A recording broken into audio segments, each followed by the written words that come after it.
Hello दोस्तों, स्वागत है आप सभी का आपके अपने YouTube चैनल बैच क्लासेस में। जैसे कि आप सभी को पता है, हमने अपनी पिछली वीडियोस में परसेंटेज का टॉपिक स्टार्ट कर दिया है और हमारे यहाँ पर परसेंटेज के 8 टाइप कंप्लीट हो चुके हैं। तो देखिए, आज की वीडियो स्टार्ट करने से पहले मैं बता देता हूँ आप सभी को कि आज हमारी परसेंटेज की लास्ट वीडियो है। आज यहाँ पर परसेंटेज का टॉपिक खत्म हो जाएगा और अगली जो वीडियो होगी हमारा, उसमें अगला टॉपिक प्रॉफिट और लॉस स्टार्ट होगा। क्लियर बात? तो ध्यान दीजिएगा, यहाँ पर वीडियो आगे बढ़ाते हैं। अगले टाइप की बात करते हैं, टाइप 9 की।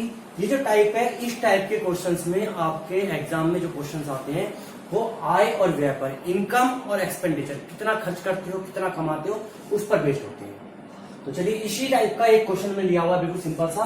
बात करते हैं एग्जाम्पल से, ध्यान दीजिएगा। क्वेश्चन में कह रहे हैं यहाँ पर, एक आदमी अपनी आय का 24% मकान के किराए पर तथा 62% अपने परिवार पर खर्च करता है। यदि उसकी बचत 6300 रुपए हो तो उसकी आय क्या है? तो ध्यान दीजिए, यहां पर इसमें 2 टाइप क्वेश्चन होते हैं। उसने बोला एक आदमी अपनी आय का 24% मकान के किराए पर तथा 62% अपने परिवार पर खर्च करता है, यानी कि 2 अलग अलग परसेंटेज दिए हुए हैं। उसी में दूसरा टाइप ऐसा भी क्वेश्चन बन सकता था कि एक आदमी अपनी आय का 24% मकान के किराए पर तथा शेष का, कई बार क्या होता है क्वेश्चन में वहां पर वो शेष का बोल देता, शेष का 62%। तो इसका मतलब क्या होगा? देखो, अगर मैं इस क्वेश्चन की बात करता हूं, आपने आय अगर 100 मानी है तो 100 का 24% तो उसने किराए पर खर्च किया और 100 का ही 62% उसने परिवार पर खर्च किया। तो टोटल उसका कितना परसेंट खर्च हो गया? 84%, 84%। लेकिन अगर मैं बात करता यहां पर, तो अगर उसने शेष की बात की होती और आप कहते 100 रुपए उसके पास थे, उसने 24% किराए पर खर्च किया, अगर उसने 24% खर्च कर दिया तो उसके पास बचा कितना? यहां पर 76%। 100 में 76 बचेगा। अब वो कहता कि शेष का 62%, यानी कि अभी 76 जो बचा है उसका 62% खर्च किया, उसके बाद जो बचेगा उसको रखेंगे। तो यहां पर 2 टाइप क्वेश्चन आते हैं। चलिए बात करते हैं इस क्वेश्चन की। बिल्कुल सिंपल सा क्वेश्चन है, दोनों ही टाइप के क्वेश्चन मिल जाएंगे आपको। तो क्वेश्चन में कह रहा है कि एक आदमी अपनी आय का 24% मकान किराए पर तथा 62% परिवार पर खर्च करता है। तो आपको कुछ नहीं करना, 24% उसने किराए पर खर्च किया और 62% मकान परिवार पर खर्च किया। तो उसने खर्च कितना किया टोटल? यहां पर 24 प्लस 62, उसने यहां पर 86% खर्च किया। तो देखो, उसकी आय अपने आप में 100% थी, उसने 86% यहां पर खर्च कर लिया। उसके पास बचा कितना? केवल 14%। 100% आय थी, 86% खर्च हुआ, तो उसके पास बचा कितना? 14%। और यहां पर बचत कितनी बोली है उसने? 6300। तो 14% 6300 के बराबर है, तो 1% किसके बराबर होगा भाई? 14 से कितनी बार कटेगा ये? 14 चौका 56 और 14 पंजे 70, 450। अब अगर वो पूछता कि उसने मकान पर कितना खर्च किया, किराए पर कितना खर्च किया, तो 24 से गुणा करते, 24% क्या है। अगर वो पूछता उसने परिवार पर कितना खर्च किया, तो 62% से गुणा करते।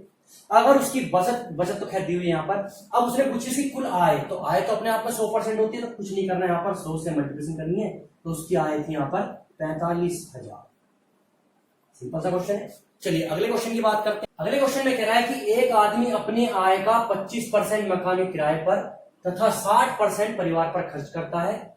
यदि उसकी बचत 3000 रुपए है तो उसकी कुल आय क्या है? तो ये क्वेश्चन आप लोगों के लिए है, कुछ नहीं करना।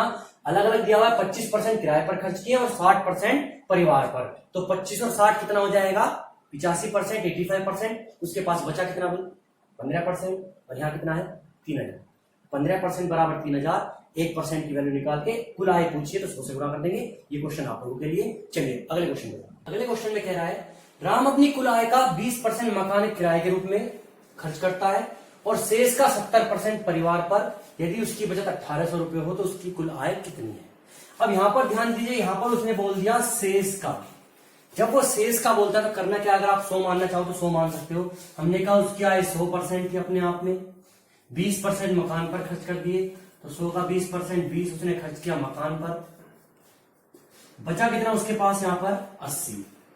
अब 80 में से यहां पर उसके पास शेष बचा 80, 80 में से 70% परिवार पर खर्च किया, तो 80 का 70% कितना आएगा? 56। तो 56 रुपए यहां पर उसने परिवार पर खर्च किया। आप देख सकते हैं 20 मकान पर, 56 परिवार पर, कुल 76 उसने खर्च किए, तो बचे कितने उसके पास? 24। और यहां पर कितना बोल रहा है? 1800। इस तरीके से इसको कर सकते हैं, 1 बराबर और 100 बराबर वैल्यू निकाल सकते हैं, गुणा कर देंगे इसको कि आंसर आ जाएगा। लेकिन ध्यान दीजिए यहां पर कई बार क्या होगा, ऐसे क्वेश्चनों में पॉइंटों पर वैल्यू आएगी, तो जब पॉइंटों में वैल्यू आएगी तो कैलकुलेशन बढ़ जाएगी और हमें जितना हो सके कैलकुलेशन से बचना है। तो हमें इस तरीके का यूज नहीं करना। मैं आपको दूसरा तरीका बताता हूं जिससे हम डायरेक्ट इसको निकाल सकते हैं, थोड़ी सी कैलकुलेशन होगी उसमें, ध्यान दीजिएगा, और पॉइंटों में कभी क्वेश्चन नहीं होगा उसको। कैसे? वो कह रहा है कि राम अपनी कुल आय का 20% मकान के किराए पर खर्च करता है और शेष का 70% परिवार पर। जब वो शेष की बात करे तो कुछ नहीं कहना, मैंने कहा कि उसकी कुल आय P मान ली यहां पर। अब उसने क्या किया, 20% किराए पर खर्च किया, तो बचा कितना उसका 80%। अब ये जो बचा है उसमें से भी 70% उसने परिवार पर खर्च किया, तो बचा कितना उसका 30%। और लास्ट में कितना बच रहा है उसके पास 1800 रुपए। बस कैलकुलेशन करनी है और कुछ नहीं। 2 जीरो से 2 जीरो खत्म हो जाएंगे यहां पर, 4 से कटेगा 2 बार, 4 से ये 25 बार, 3 दूनी 6, 6 से कितनी बार कटेगा ये 300 बार। तो 25 गुणा 300 की गुणा 25 की 300 में गुणा करेंगे तो पी की वैल्यू कितनी आएगी 7500। ये आपकी उसकी आय आ जाएगी। चलिए अगले क्वेश्चन की बात करते हैं। अगले क्वेश्चन में कह रहे हैं यहां पर, श्याम अपनी कुल आय का 25% मकान किराए के रूप में खर्च करता है और शेष का 80% परिवार पर। यदि उसकी बचत 6000 हो तो कुल आय कितनी होगी? तो सेम क्वेश्चन आपको अपने आप करना है। उसकी आय कुछ भी मान सकते हैं यहाँ पर, ABCD कुछ भी मान सकते हैं आप, ठीक है। 25% किराए पर खर्च किया तो बचा कितना, तो अगर हम यहाँ पर P मानते हैं तो 75% उसका बचेगा, तो P गुणा 75/100। अब कह रहा कि शेष का 80, अगर शेष का भी 80 यानी कि जो हमारा 75/100 आया उसका भी 80% खर्च किया तो बचा कितना 20/100। तो गुणा कर देंगे 20/100 और बराबर रखेंगे 6000 के, P की वैल्यू आ जाएगी। क्लियर बात? अगले टाइप कर सकते हैं। अगले क्वेश्चन में कह रहा है कि अमन का व्यय और बचत 3:2 के अनुपात में है। यदि उसकी आय में 10% की वृद्धि होती है और उसके खर्च में 12% की वृद्धि हो जाती है, बढ़ जाता है, तो उसकी बचत में कितने % वृद्धि होगी? ये उसने क्वेश्चन पूछा यहाँ पर। तो ऐसे क्वेश्चन में देखो यहाँ पर तो उसने अनुपात दिया हुआ है। कई बार वो अनुपात ना देकर वो इस तरीके से बोल सकता है कि अमन का जो खर्च है वो 80% है, वो परसेंटेज में दे सकता है। अगर वो यहीं पर देखो परसेंटेज में कहता है कि अमन का जो खर्च है वो 80% है और सेम क्वेश्चन इसी क्वेश्चन को वो बोलता, तो हम क्या करते, अगर उसका खर्च 80% है तो बचत कितना होता है उसका 20% बचाएगा। तो अनुपात क्या हो जाएगा यहाँ पर 4:1 का। तो यहां पर सबसे पहले हमें अनुपात ही निकालना है इस क्वेश्चनों में। तो चलिए ध्यान देते हैं, यहां पर अनुपात दिया हुआ है तो अनुपात से ही करते हैं। उसने कहा यहां पर अमन का खर्च बचत का 3:2 का अनुपात है, तो मैं यहां पर अमन के खर्च की बात करता हूं और बचत की बात करता हूं। अनुपात दिया है 3 और 2। देखो परसेंटेज की बात तो मैं इसको राउंड फिगर मान लेता हूं। मैंने कहा खर्च किया उसने 300 और बचाया कितना 200, तो कहने का मतलब उसकी आय क्या होगी यहां पर, जब 300 खर्च किए और 200 बच गए तो उसकी आय होगी यहां पर 500 से कमाए होंगे, ठीक है। अब आगे क्या बोल रहे थे, क्वेश्चन बिल्कुल सिंपल सा, कुछ नहीं करना, उसकी आय में 10% वृद्धि कर दो। तो आय का 10% कितना होगा 50 की अगर वृद्धि होगी तो कितना आय होगी उसकी 550। उसने कहा खर्च में भी 12% की वृद्धि होगी, खर्च में 12% की वृद्धि कर दो। 300 का 12% 36 रुपए, तो खर्च कितना हो गया उसका 336 रुपए। 550 रुपए कमाए, 336 रुपए उसने खर्च कर लिए, तो बचे कितने भाई उसके 214 रुपए। कितने बात 550 रुपए कमाए, 336 खर्च कर दिए, तो बचे कितने 214 रुपए। उसने पूछा है बचत में कितने % वृद्धि हुई, कुछ नहीं करना, आप लोगों को दिख रहा होगा यहाँ पर 200 रुपए बचा रहा था पहले, अब बचा रहा है 214 रुपए। तो बचत में वृद्धि हो गई 14 की, कितने में 200 में। परसेंटेज बनाने गुणा 100 7% है। 2 जीरो से 2 जीरो कट जाएंगी और 2 से कटेगा ये 7 बार। चलिए अगले क्वेश्चन की बात करते हैं इसमें। अगले क्वेश्चन में कह रहा है कि रतन का खर्च और बचत 5:1 के अनुपात में है।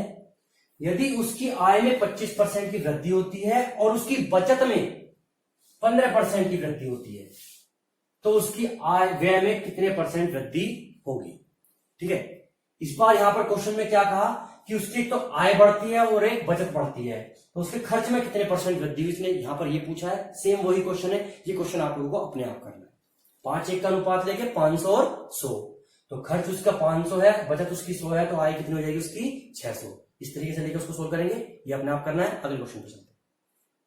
अगला जो टाइप है आपका, इसमें ये लास्ट टाइप है, आयतन की बात करें, यहाँ पर वॉल्यूम की बात करें, हमने बताया था जब भी परसेंटेज में एरिया की बात करता है, क्षेत्रफल की बात करता है, तो हमने शुरू में बताया था पहले टाइप में कि इसमें कौन सा फॉर्मूला किस टाइप से लगाते हैं।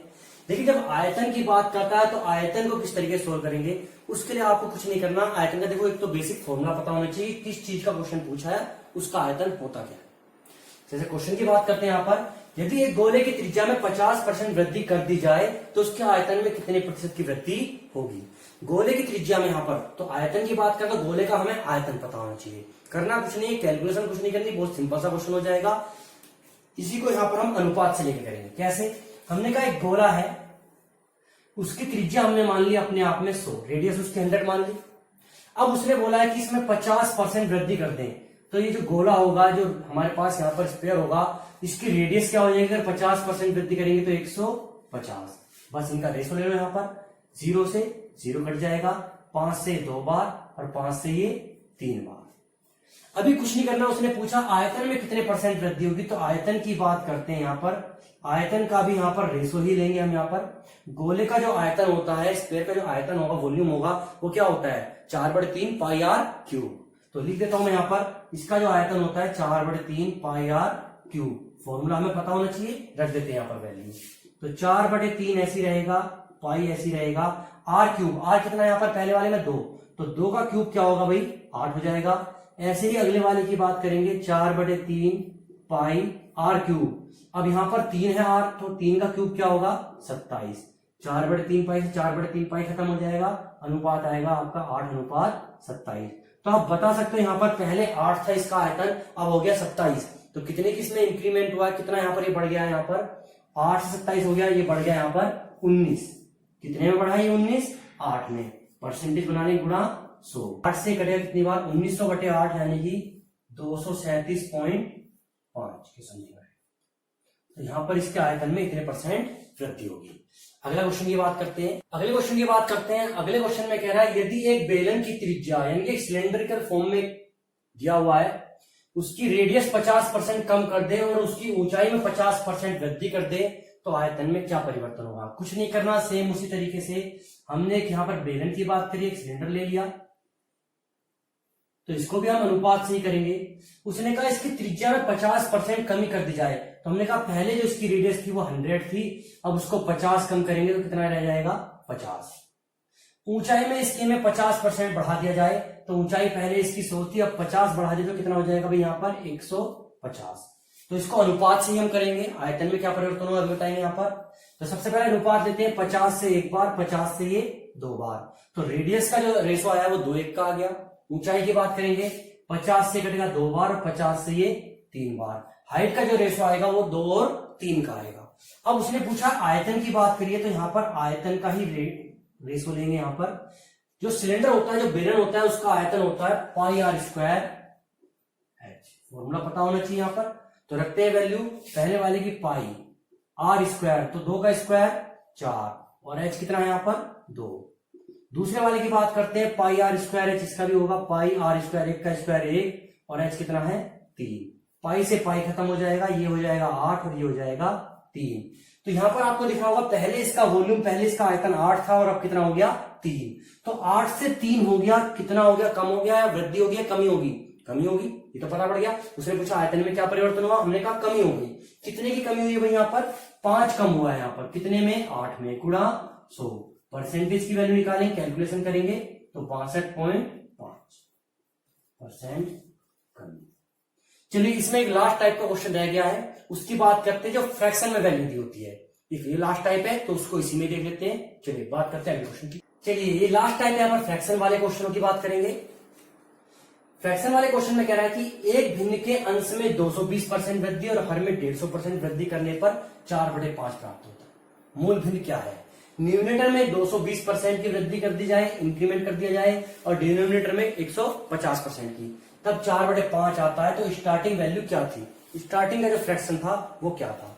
तो ऐसे क्वेश्चन में देखो क्या करते हैं, हमने स्टार्टिंग की अगर हमने वैल्यू मान ली x/y, तो उसने कहा है कि अंश में 220% की वृद्धि, देखो 100% अपने आप में होगा, 220 की वृद्धि करोगे 320 हो जाएगा। तो अंश में क्या करेंगे, ये हो जाएगा 320% बटे 100। ऐसी हर की बात करेंगे, हर में 150% की वृद्धि करोगे जब, 100 अपने आप में था, 150 की वृद्धि तो कितना आएगा 250 बटे 100। क्या प्राप्त होता है आपको 4 बटे 5। तो जब कैलकुलेशन करेंगे 100 से 100 खत्म हो जाएगा, 250 ऊपर जाएगा, 320 नीचे आएगा, तब जाके इसका सोल्यूशन आएगा। लेकिन इस तरीके से हमें नहीं करना है। यहाँ पर हम इसको डायरेक्ट बताएंगे। इस तरह के क्वेश्चन जब भी फ्रैक्शन में आते हैं उनको कैसे करेंगे डायरेक्ट, कुछ नहीं करना उसने।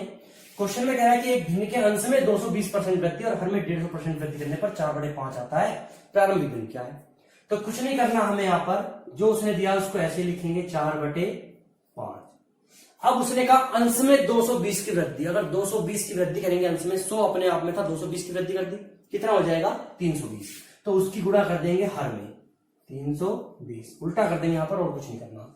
अब कह रहा कि हर में 150% की वृद्धि, 100% अपने आप में 150 की वृद्धि करेंगे तो कितना हो जाएगा 250, उसकी अंश में गुणा कर देंगे 250। बस कैलकुलेशन करनी है, 0 से 0 कटेगी यहां से, ये 5 से 5 बार और ये 4 से 8 बार। तो स्टार्टिंग जो वैल्यू थी हमारे पास वो थी 5 बटे 8।